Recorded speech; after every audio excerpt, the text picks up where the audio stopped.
Welcome back to another episode of the Breakneck Podcast with Ian, and I'm Matt. This episode is more like a hackathon. This is our second take of this. We tried it yesterday, but we have been trying to get a Claude bot to spend money. So we wanted it to be exciting. Still, maybe we'll have a third take. Maybe we Because Ian has a credit card with a bunch of money loaded up on it, and he's giving it to an agent, and we're just going to see what happens. So I'm excited to see what happens this episode, Ian. It's a experimental live wire act. So we did try it yesterday. We didn't quite get far enough, but I want to give folks a sense of what is possible because we did have some success. I posted on this on LinkedIn yesterday. So the idea here is that we have Openclaw, Claude bot, whatever you want to call it. It's a personal agent that runs locally, very, very powerful. And we've been trying to get it to spend some money. So just to give you an example of the power of this thing, we're going to do something a little bit more complex. Yesterday, I gave it a photograph of a bill, actually 2 bills that I had. I said, just pay it. So it paid both of them within 3 or 4 minutes. It was You amazing. posted this on LinkedIn, and my response to that was, this is wild, and not in a good way. I was like, Ian, you're just having your bank account. I'm assuming you had it segmented into a spend card. I do. I have maximum downside. Yeah, I have controls on it. So it's a virtual card. So it's got a spend limit, so it can only spend as much as it wants to spend. What's the worst it's going to do? I mean, pay an extra bill. But it's all. I mean, I send wires a lot. You just send a wire to the wrong place, and then you politely ask for it back and see what happens. Yeah. So I mean, it's it's limited to a couple of $100. But it just came as an idea, and I said, all right, I'll try it. And I that's all I did, took a photo of it, gave it to it. Like, the complexity of being able to do that is mind-blowing. So it had to parse the photo, work out who to pay, how to pay, off it went, found the website. In one of the instances, there was an email required for a receipt. It didn't have an email, so I gave it the email address to send the receipt to. The other one didn't need that. And it just paid the bills. So that, to me, by the way, is a killer feature. I've got so many little bills lying around, and they stack up, and I go, okay. And I'm going to 15 different random sites to pay them, and they need different stuff and whatever. So there's real world application there. That's for personal use. For commercial use, I know I spent a bit of time in procurement, and a couple of buddies are playing around in that space. I think it's going to be wild. But we're going to do something much more exciting than that. Okay, so today. what are you trying to do today? All of this is blowing my mind. And just to take viewers back, I think about a year ago, a little more than a year ago, when we started maybe one of our first 2-3 episodes, maybe. We had a definition of it. Is this agentic stuff? Is it meaningful, or is it just another brand for, AI? It's a slightly different way of using AI. And I think my standard was this: if we go from a mode of we fully control the AI to one where the AI has a lot of autonomy, that's going to be the main difference. And for me, the biggest, just as working in business, when I trust somebody, I give them a budget, I give them a spend card. And I said, if we start going from a mode where instead of telling the agents what to do, to saying, this is what I would like done, and here's how much money you have. That was for me. I said, that was my prediction for 2025. If we get to the point where people just have a budget for the AI and say, go nuts. And we missed it by 3 weeks for it to be a 2025 thing. Because it was definitely the Claude bot really kicked off, I think, what for me is meaningful agent autonomy. The agent's already running, they have memory, they make choices up into and including just buy the fucking thing for me. And I think for us with Claude Code, I mean, I still have friends that are like, I don't trust agents writing code. And I'm like, well, that's great. But if your competitors figure out how to make AI write their code faster than you, nothing's going to matter because they're going to get your customers, right? So we already are trusting AI in late 2025 to build code. But now I've seen you.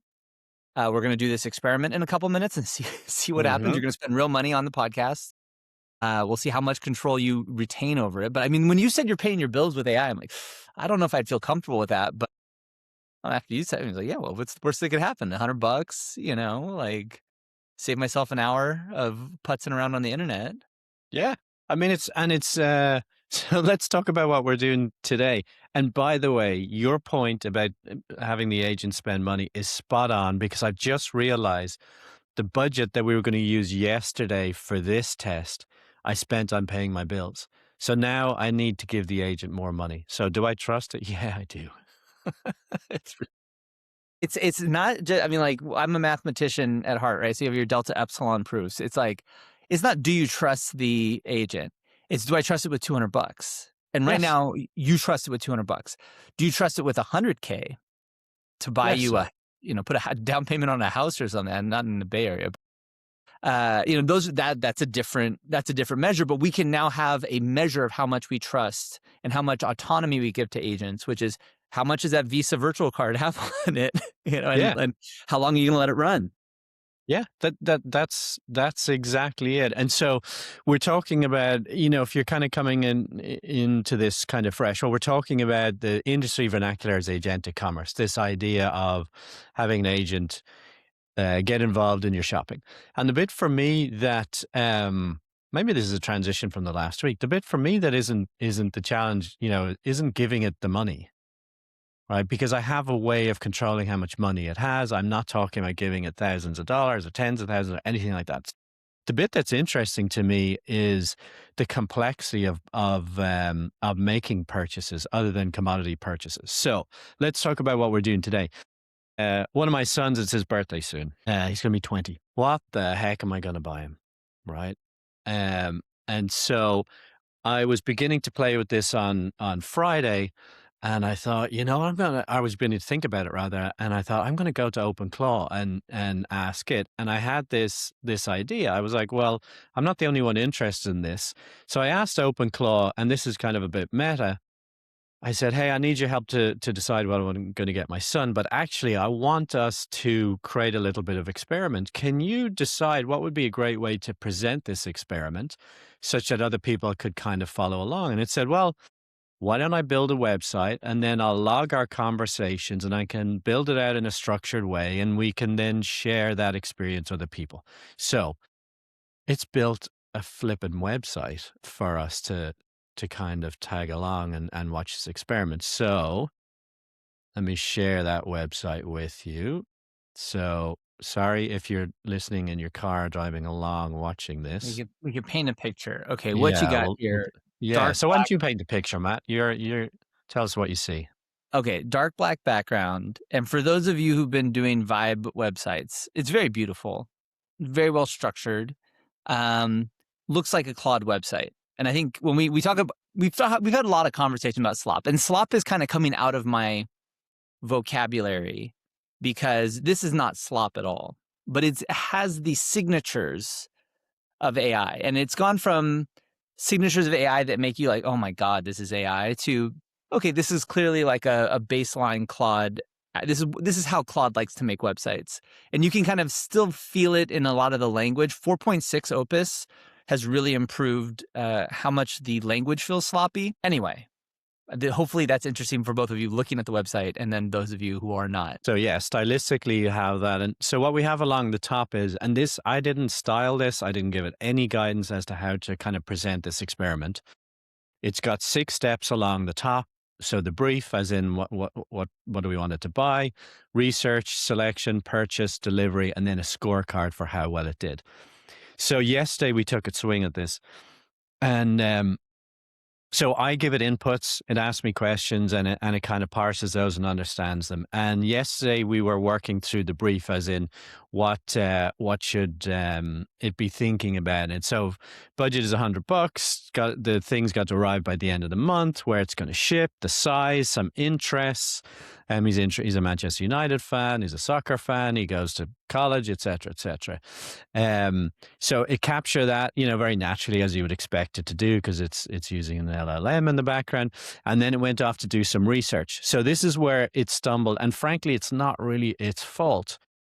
We'll scan down a little bit here and see if we can find it. So as an example, so it's logging how it's kind of progressing and the conversation it's had. And this is where it stumbled yesterday. It's trying to navigate and browse on the internet, and it can't for various different reasons. So what it was getting blocked in certain cases. What it was having to do is take screenshots and then parse those screenshots, which is just a very inefficient way. So we stopped there yesterday. We gave it a Brave Search API key, so it allowed it to search better, and off it went. And so what I did yesterday is that we just went off and we did the search, and so came up with this great idea, which is these kind of retro track jackets, which I think is a great idea for him. I thought, okay, that's cool.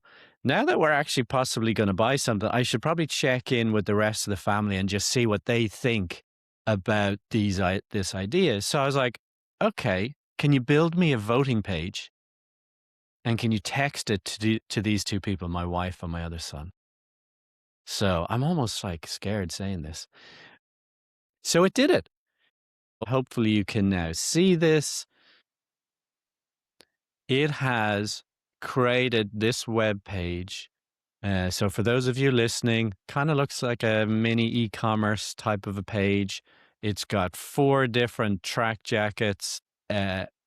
So it built the ability for this page link to be texted to my wife and my other son, allowed them to put their names in, give a vote, add a comment, which I thought, actually, that's a really good idea because I don't have time to chase them down and they're doing their different things. So that's just a little side experiment that I didn't even think of. So off we went and we did that. So now, So tell us which one got voted on. which one was voted the highest one? Yeah. This gray one here. Okay. So we got 4 of them. For those of you listening, there's a black, 2 reds, and a gray. And so we have a little bit of an issue in here that the gray one was voted the highest. It's $110. If you remember, the budget was $100.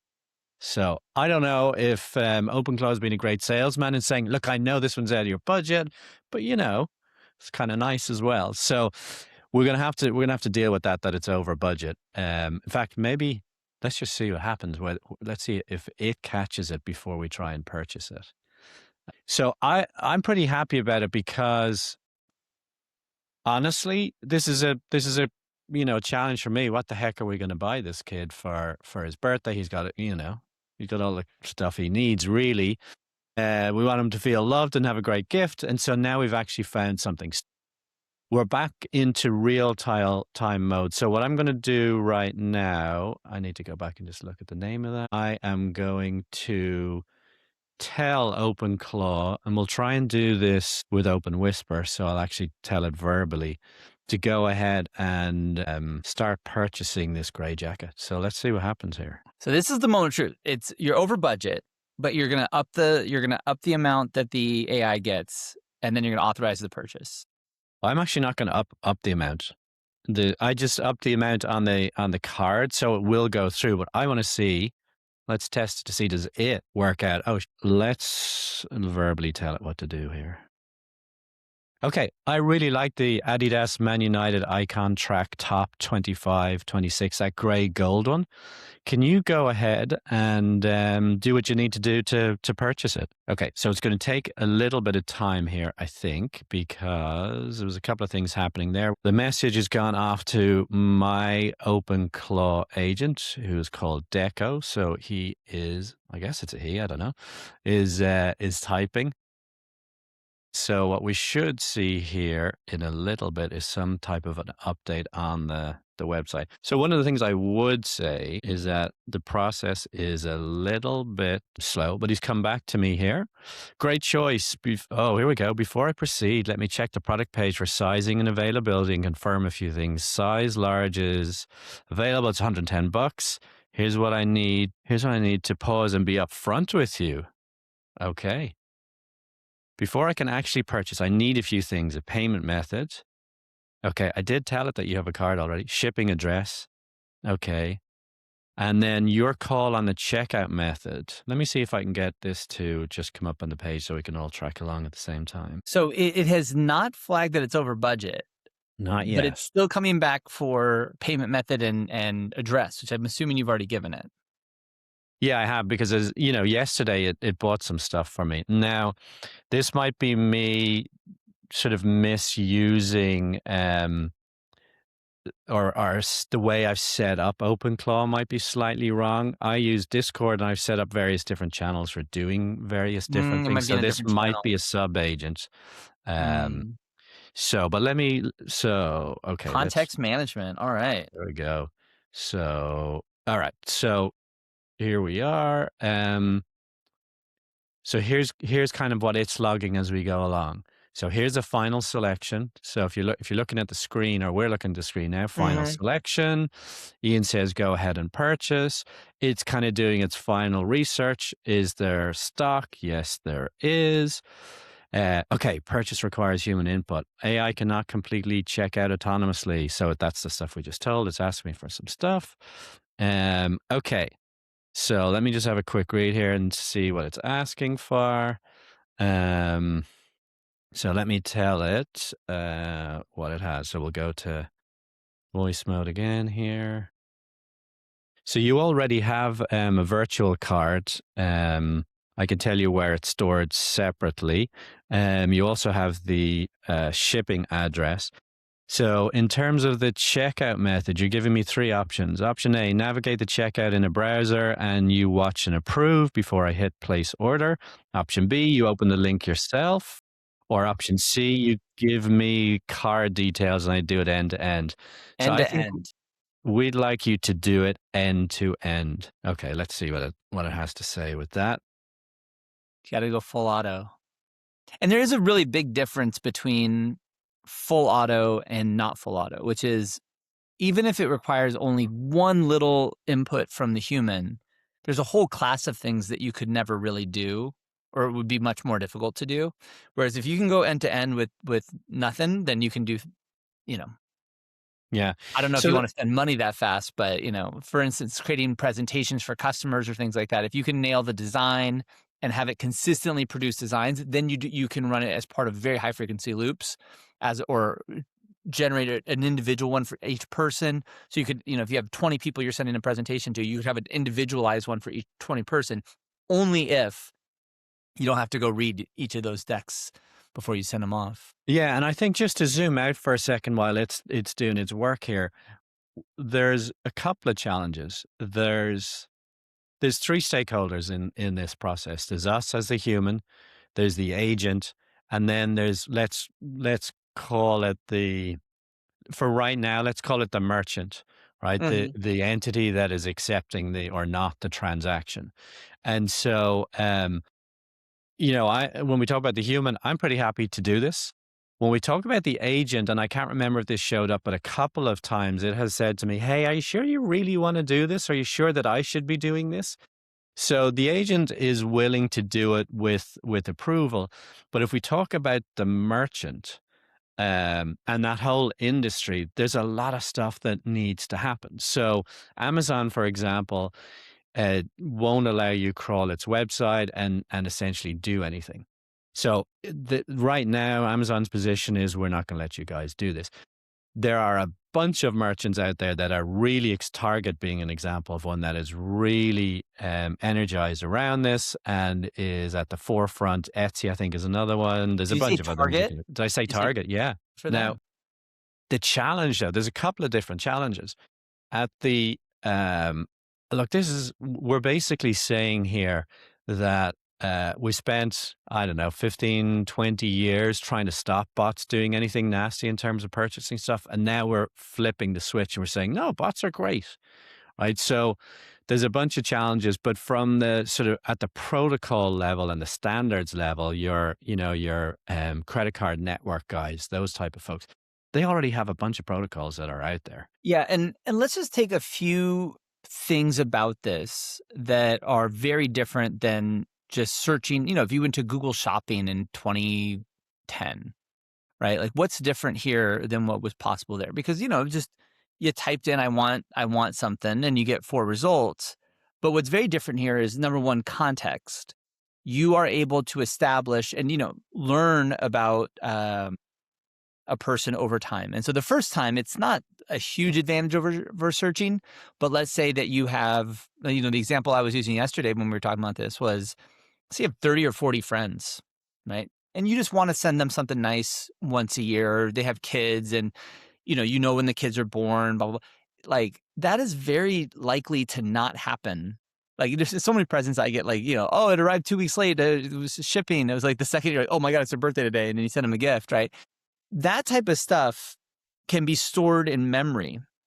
And so again, the switch is from, instead of me going to Amazon or going to Google and saying, I'd like a gift, instead it remembers, A, that there's a gift that needs to be gotten, who it's for, what age they are, what their interests are, what my budget is for them. It can all be stored. And then the agent takes activity ahead of time, right? And switching the agency from me having to remember to me Mm-hmm. maybe getting an email saying, or a text on Discord or WhatsApp, hey, this is what I plan to get for this person. If you authorize, it's going to go. So default activity it's aligned versus default no activity, I think is a giant change, right? We want to get people to spend more with your website. If your Target, wouldn't you like the default that they're just going to buy a bunch of shit from Target that Target's my Yeah. go-to for kids' Yeah. birthdays. If it knows every kid's birthday and it says, hey, you bought it last year, here's one for next year, just make it easy to spend money with you. Now, if you're a mid-sized merchant and you're saying to yourself, "Oh my God, Christmas, we saw our numbers went down a little bit. We also saw, some random stuff, some referrals from this thing called ChatGPT. We need to get on this. Okay, look, Target's doing this. Okay, it's happening this year. Agentic commerce. Let's go do it."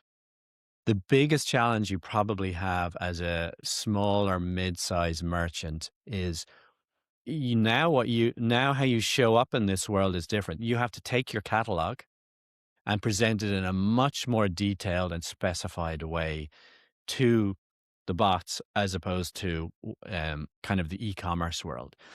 And there isn't as yet a very simple way to do this. You almost definitely have your own inventory system that you use probably for your retail store or maybe for your e-commerce, but it's not designed to create a feed for one of the various protocols that are out there. So there's going to have to be, if you're Target, you have the wherewithal to make that happen. You can probably take slices of your inventory in your catalog and make that available and manage all of that. But there's going to be a huge shift, and whomever works out how to actually do that and make it easy for merchants to do that is probably going to make a lot of money. The leader in that space is probably Google. They just came out with, I get all the protocols mixed up. I think theirs Universal is Commerce Protocol. yeah, theirs is UCP. Mm-hmm. Stripe and ChatGPT has ACP, slightly different protocols, but there's a bunch of work for the merchant. So maybe at the end we can give a grade for our three stakeholders, right? How did the human do? How did the agent do? How did the merchants as a whole do? So that said, we're making a bit of progress here. So here's just kind of summarizing what we saw already. So it's added an item to cart via Shopify, by Shopify API. Browser access is needed for checkout. So it has given me some options. So let me have a quick read here. And this feels a lot like using Claude Code or something like that. It's like it knows exactly what you want to do, and it has to stop for permission every 10 seconds. Yeah. Which is a lot of the frustrating, especially when you're getting started on a project. You're spending most of your time just approving. Can I access the website? Can I access a document folder? Can I run a Python script? But once you get it up and running, the idea is that this would all happen asynchronously or very quickly, probably using a pretty heavy model for this, whereas because you don't quite trust it. So here's a little bit of friction. So Openclaw is running on a Mac Mini. So a separate machine. And so I'm going to have to connect to that machine just to open a browser window for it. So while we're doing that, let's talk, Matt, about who owns OpenClaw now. Well, nobody owns it. It's open. It's a open source GitHub repository based off of the Pi agent, which is another interesting open source project. Sam Altman probably wrote a pretty large check and a pretty large commitment for compute resources to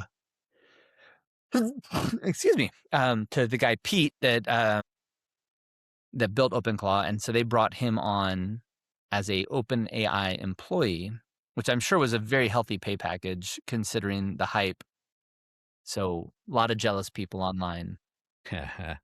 Well, and the other thing about that that is interesting to me is so we're caught in a little bit of friction, a bit of kind of setup type of stuff, which alludes to the or points to the fact that this thing is not consumer ready by any means. Open call. It's unveiled, I think, this much more autonomous agent future, but completely inappropriate for enterprise. Something that, one of the things we're saying is OpenAI and Anthropic could have never released Claude because it is so insecure by design. They have whole teams of people to make sure that AI is never used like this, and it just kind of got popular on its own. So OpenAI was able to buy it once it had already kind of achieved credibility. But as a way of using agents, it violates everything that you'd ever want, right? It has terrible prompt injection surface area. You don't want to give $100 because to a bot that has access to the internet because it could say, "Hey, I'm actually a merchant. Take your money," and then whoop, that's that, right? And maybe there's is a completely insecure paradigm. But on the other hand, it got people thinking. Yeah, it did, and you have to imagine that OpenAI are just going to package this up in a way that works out of the box.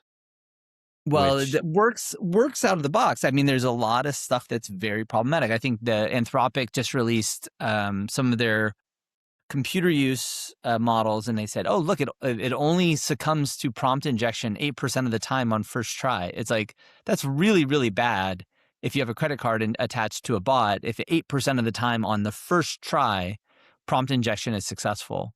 So, you know, uh, and it was 50% if it gets unlimited tries, right? So it's like if 50% of the time a bot can be prompt injected if it goes to the wrong website, we still are very, very far from anything that would approach what allowed internet commerce to be successful. If we want agent commerce to be successful, we need like 4 or 5 nines of security, not zero. 0 nines is bad.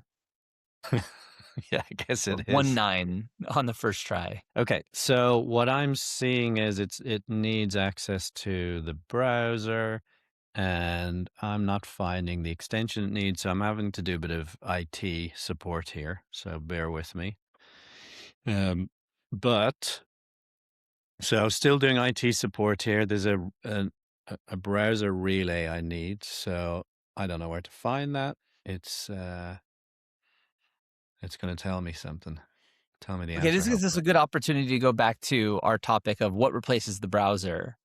Um, I think it was Cloudflare just offered that if an agent asks for a website, it can ask for a markdown, which is much, much less text than in a full HTML markup, right? HTML has lots of tags and formatting and tells you, columns and where they align.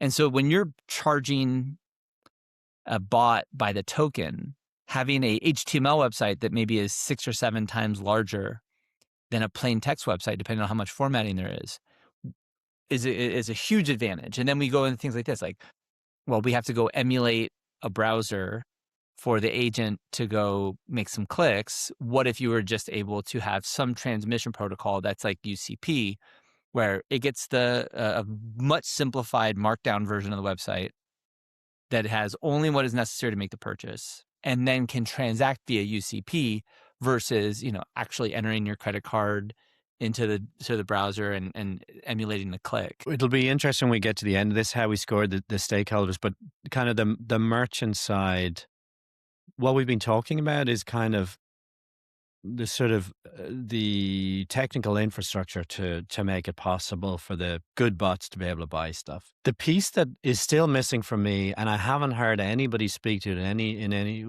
with any in any great detail, is the brand and the positioning of the products you're trying to sell and your own brand. And so I say brand as a kind of an overarching umbrella container for, the brand, the positioning, the kind of the brand characteristics that you want to convey about your product. And today we do that when you hit the website, color schemes and palettes and the kind of the lifestyle imagery that is on there, the way you position stuff and the language you use all conveys to us as humans, oh, okay, I'm not buying a commodity from Target or Amazon. I'm buying something a little bit more high end that my friends will look at me and go, "Oh, Matt, that's a nice hat," you know? So that's a real challenge because actually, I know we keep talking about Target, but one of the things Target did in the last 10 years is actually kind of bring in some design aesthetic into the products that they're selling and actually offer stuff with sort of higher brand value at a reasonable price. So if Target's doing, I mean, we know this instinctively. All the brands are doing this. All the companies are doing it. So how do you convey to an agent that this track jacket is cooler and from a much better brand than this track Well, jacket I, over I here? think that was something that's interesting about, like, how is this different than just Google Shopping in 2010 with many more dollars of tokens spent over Yeah. over the time we've been working on it. And it was the fact that it can reach out to people, get their input, incorporate their input in a very complex fashion using LLMs, but can actually go reach out to them autonomously. Ooh, Oh, Matt, I don't know what just happened here. let's see what Yeah, happened. Use okay. Playwright. Okay. Yeah, yeah. So, Scroll to the bottom. I want to just just jump can to we the just chase. stop for a second? It's placed the order, and I'm waiting for it to tell me how to put a browser thingy on this thing, so it's got a page, and it So said, you "You were know what?" you were asking it to do Brave. It got bored and it just used Playwright like it normally used, which is a headless browser. Yeah, so it said to me, "Hey, do this, open that," and then I got confused, and it's like, "You know what? This human doesn't I'm just gonna do something else." So, wow. So Matt, you read it there. What are you seeing? Can you scroll a little bit more? Yeah. All So right. Oh, here this we is go. new Here we here, go. order placed. So order place confirmation. Blah blah blah blah blah. Used Playwright. So it went with a headless browser instead of Brave, right? Which means it just opened up a browser on your computer, went to the URL, took your information, put it in. And a headless browser is one where the browser's not displayed, but it uses Playwright to do things like screenshots and things like that. Order looks like it was then. Is that to Ian Sweeney with your Yep. address? Y Budget exceeded by 2183. It told you after the fact that it blew your budget. Yeah.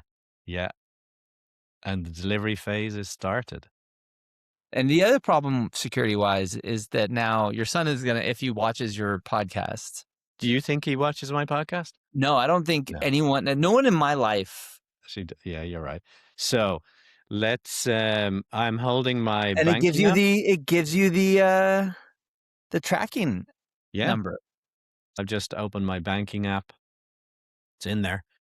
121.83. So, holy shit, Matt. This is ridiculous. This is the Wright brothers moment. Kind of don't know what to do with that. I'm just blown away by the fact that it's trying to do some shopping for us, but it's debugged, routed itself around technology issues that are nothing to do with it. So, Well, it also gives you, if you're a browser company, how much are you worth to yeah, an AI? Talk about no brand loyalty. It got tired of the browser in about a minute and just yeah. picked a different one. Okay, let's go back up to the top and just see what else we see up here. So, we started out with 6 steps. We did one kind of we started, yes, I said kind of the brief, and we got into the research a little bit because there was friction. So you guys followed along. We did the selection, we did the purchase. It navigated a bunch of issues. It did, and now we're in the delivery phase. Holy crap! Um, so wow, as you can tell, my mind is blown. So let's do a little rating here. So Ian, as a human's pretty happy in a controlled environment to give the bot the money. I'm pretty honestly, I had not thought about the gift. Um, it didn't start with the stuff that ultimately I chose, but it found this kind of novel thing that I hadn't thought about. So, as a human, I'm pretty happy with it. I have to say, how would I rate the agent itself? Given the various technology challenges, I'm probably going to give it an 8 out of 10. I mean, the issue was the budget. And then, from the sort of merchant slash industry readiness to do this, I'm going to give it a lot lower, right? Nothing really exists today on that side to make this happen, but it's managed to navigate the whole thing and make it happen. The fact that it coordinated, you know where my head's at always is the coordination is the fun part for me. It's like, could an agent make a purchase? That doesn't seem defensible, really. Like, oh, I configured an agent, like you saw, it just did it in a couple minutes by itself. But what I could imagine for an agent here, and I'm just saying, what would an agent be able to do that a human using Google couldn't do right now? And how would it be better, right? And obviously, this wasn't a huge time saver for you, but of Yeah. course, it could be automated in the future 100%. But the fact that it went out and it checked with your whole family, you could imagine, like a group gift application where it just texts everybody. Well, that's really good because if everybody has to go to a website, you've done this, like, somebody sends you an invitation, you have to go to invitation website and open it up and enter a password. And this is Yeah. a bit pain in the ass. But on the other hand, if it knew your WhatsApp and sent you a WhatsApp, what do you think of this? And then it could say, well, here's a link if you want to chip in for this gift. Click, and then could go buy a group on a behalf. Like that's something that would be very, very different than the traditional Google. Another thing I can imagine here is this is for a 20-year-old man, right? Have the agent after the fact say, "Hey, you're just checking in. How did you like it? Was it what you wanted? Do you need help, returning it?" Kind of check in. Mm, What other kind of things are you into? And query them, right? Now that both improves the agent's ability to purchase gifts for that person in the future, but also, this is the kind of stuff that Nike spends a lot of time and money on is inferring what do the people want, right? And I've never had a gift service query, yeah. the kid that you're buying a gift for, but that's certainly a possibility with this because it can send messages, it can do all these other things.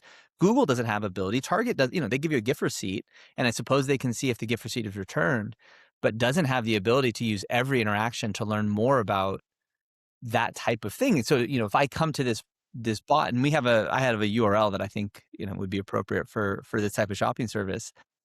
But if I'm the 10,000th parent looking for something for a 20-year-old, it might be able to go tell me actually what's really hot right now is this. Yeah. Yeah. I checked in with the kids that are actually getting it. Yeah. It makes me think that the age of product is not dead. Headlines are talking about kind of the N of one product, which is sort of this, right? Ian had this idea and off he went, and here's this thing, and then he's going to have and this is actually really true because this is like the fifth product I've built for myself on Openclaw. Um, I'll continue to do that because it's things that I'm interested in doing, but this is not a product, right? If I said to you, in fact, yesterday, a couple of people on LinkedIn said, "Oh, how did you pay the bill?" And I thought, "Oh, this is kind of complicated. How would I give this thing to them to do it?" And so, if you want something like this to work really well, kind of across the board, there's a bunch of challenges, and we scratched the surface on some of them. So we couldn't use Amazon, for example. So Amazon is out. Like if you wanted this service to work, Amazon, you're gonna have to find a way to work with Amazon. So there's still a need. There's still going to be a need to productize these things. So which also leads me to believe there's still an opportunity for startups, which is good news. Yeah, and I think still a lot of room for product, but also be very careful about what you're building. There's two words. One is or phrases. One is the bitter lesson, and then the other is unsloppable. I'll start with the second one. This is the uh, Technology Brothers Podcast Network, TBPN, had a interview with Dara, the CEO of Uber, and basically, yeah, you can spend 10 minutes to build an Uber app that will function and do the thing that Uber does, but then you still won't be Uber because they have network effects, right? And so they're unstoppable. right? Like there's no real advantage. Whereas like, the Brave browser, which is the guy who invented JavaScript, I think was the guy behind that. And mm, that didn't feel good for the Brave browser because the agent just routed around it. You were trying to give it access and it routed right around it. It didn't Yeah. seem like it had that built in because it was mostly it's about features, and features are going to be very easy to reproduce. Networks, data advantages, we would talk Yoda, your own data. And I think that gets back to this thing, the bitter lesson, which is the capabilities of AI are going to continue to get better and better and better. And so basically anything that the AI is going to get better at in the future, if you spend your time building it, almost always you would have been better off just building a slightly more performant model than trying to make the existing models do something fancy, right? And so if you're building a product, you got to have the same mindset. I love the term unstoppable. What are characteristics of a thing you're doing that make it unstoppable? So you have, proprietary data. So that can be as simple as data inside your business of how you run, for example. It's just not available, right? So Right. In this example, I would say unstoppable. Well, if you're a business that says the fastest way to use agents to purchase, that might be a feature, but if that's the core thesis of your business, is we're just slightly better at getting agents. Well, what happens next month when either Anthropic tunes their model to be much better at this or offers, something built into their model? Well, then you're gone, right? On the other hand, if you have something weird that you've been building your own data on, you are for any kid between 13 and 19, you know exactly the hot gift for them. And it changes every single day. And I'm the only one because I have yeah, 50,000 kids every day texting me about the presents that they're most excited about, right? Well, that's unstoppable or less yeah. sloppable because there's no way for Anthropic to collect and integrate that information if you keep it separate. Now, So regulated environments would be another. mhm, Network effect. Well, we're really just talking about moats, aren't we? yeah, there's moats. And the moats are still moats, but I think a lot of people used friction as a moat or as part of their moat. Yeah, They use habit as their moat or part of their moat. Well, of course, agents don't have habits. yeah, And you saw it, even if it did want to use the Brave browser, you instructed it.